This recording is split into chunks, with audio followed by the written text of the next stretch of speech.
Welcome to my channel Raveena Sharma मेंजना app को interesting horror stories मिलेंगे एंड आज की हॉरर स्टोरी है नील कमल वाली यक्षिणी भाग 2 मुक्ति का श्राप। लास्ट एपिसोड में ऐप ने देखा वन अधिकारी अर्जुन एक रहस्यमयी नील कमल को तोड़कर एक यक्षिणी चित्रलेखा के मोहपाश में बंध गया था।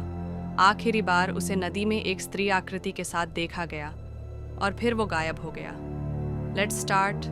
एपिसोड 2-3 महीने बीत चुके थे। अर्जुन की सरकारी खोजबीन बंद हो चुकी थी, लेकिन उसके छोटे भाई कविन ने हार नहीं मानी। कविन एक पारा साइकोलॉजी अलौकिक विज्ञान का शोध छात्र था। उसने अर्जुन की कहानी पढ़ी, सुनी और तय किया, मैं उसे वापस लाऊंगा। कविन पलोट गांव पहुंचा। वहां के बुजुर्ग अब उससे भी बात करने से डरते थे। केवल एक वृद्ध महिला ने उसे बताया, अगर यक्षिणी की आत्मा को मुक्ति दिलानी है तो उसे उसके अधूरे प्रेम की कथा पूरी करनी होगी।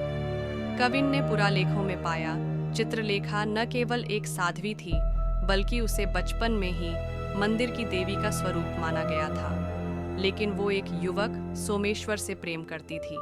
उनका मिलन असंभव था, इसलिए चित्रलेखा ने सांकेतिक व्रत रखा था। अगर अगले जन्म में मिलन नहीं हुआ तो आत्मा भी कभी मुक्त नहीं होगी। राजा ने उसे मार दिया। सोमेश्वर को फांसी दी गई। दोनों की आत्माएं आज भी अधूरी थीं। कविन ने एक मनोवैज्ञानिक यंत्र और ध्यान तकनीकों का उपयोग कर अर्जुन की चेतना को खोजने की कोशिश की।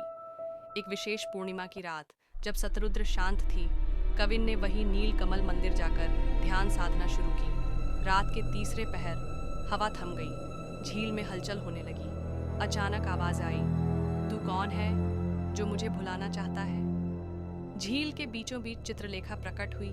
इस बार वो और भी खूबसूरत थी, लेकिन आंखों में असीम पीड़ा थी। चित्रलेखा बोली, अर्जुन अब मेरा है, क्योंकि उसमें मुझे सोमेश्वर की आत्मा मिली थी। उसे छोड़ दूंगी तो मेरी पीड़ा फिर लौट आएगी। कविन ने चिल्लाकर कहा, लेकिन तुमने प्रेम किया था, बंधन नहीं। प्रेम त्याग करता है, कैद नहीं। चित्रलेखा की आत्मा कांप उठी। झील का पानी अशांत होने लगा। अचानक अर्जुन की आत्मा प्रकट हुई, बेहोश अवस्था में।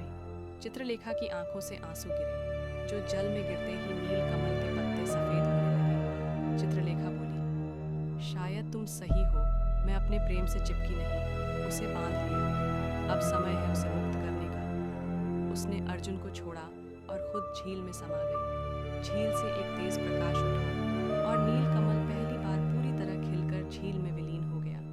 अर्जुन बेहोश था, लेकिन जीवित। कविन और अर्जुन दोनों दिल्ली लौट आए।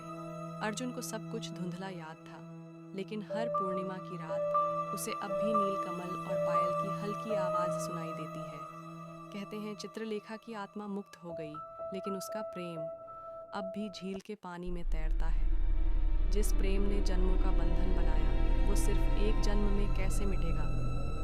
अगर आपको ये कहानी पसंद आई तो और नए स्टोरीज के लिए चैनल को सब्सक्राइब कर लें एंड वीडियो को लाइक शेयर करें। Thanks for watching.